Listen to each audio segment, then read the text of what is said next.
Across the Spider-Verse, superior film. All right, just came out, but already many people have called it the best Spider-Man film. Like they're, they're not like clearly like legitimately saying it, but it's like, but it's more like a realization that Across the Spider-Verse is the best Spider-Man film. And do I agree with that? I would have to say yes, because initially after coming out the theater, I was like, that was like the first question on my mind. Is this better than Spider-Man 2? And I started to think, and I'm like, no, like there's no way that this is better than Spider-Man 2. But then as I kept thinking about it and I kept like comparing scenes in my head and stuff like that, I came to the same realization that Across the Spider-Verse is the superior film. Across the Spider-Verse as a movie is great, amazing. Honestly, the closest thing, it is damn near a masterpiece. All right, I don't even need to talk about the animation. Everyone has raved about the animation. It is amazing. It is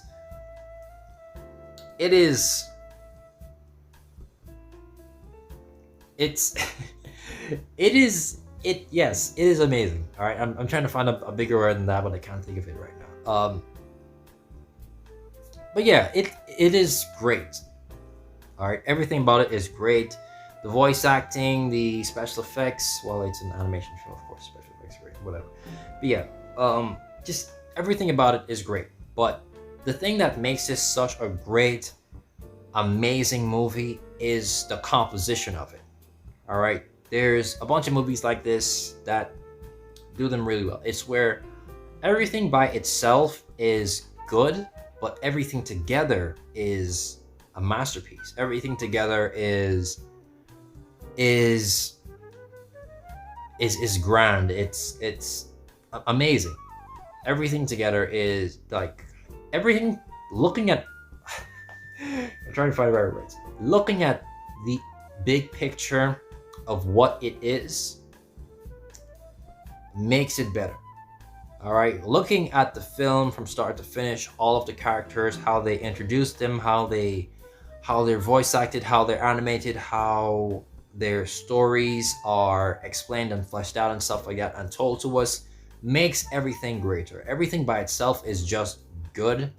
Like if you look at everyone individually, it's just good, but together it makes such a great, pretty much masterpiece of a film. All right, just everything with Spider-Man 2099 and with Gwen Stacy especially works well. Just like the way how she's estranged from her family and stuff like that. Then it's just everything is good by itself, but together it is so much better. It is great. It is amazing. It is spectacular. Just every euphemism in the book. All right. Miles as a character, I'm still not sold on because they just haven't done the best job, in my opinion, of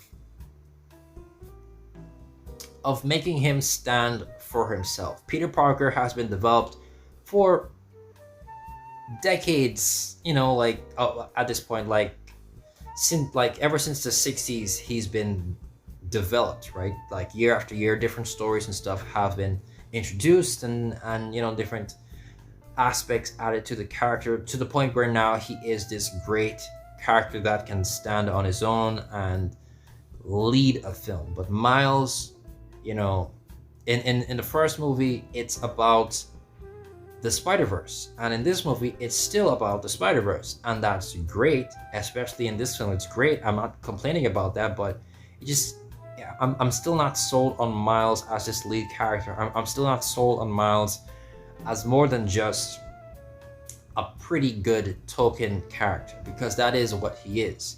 All right, no matter if it's a good or bad token character, it's still a token character, which leaves a bit of negative feelings in there for me. But because I've read like Sensational She-Hulk, at least like a little bit of it, that has given me like a whole new vision on the character. Because yes, it's a She-Hulk. It's just a female Hulk. Hey, let's make a female Hulk.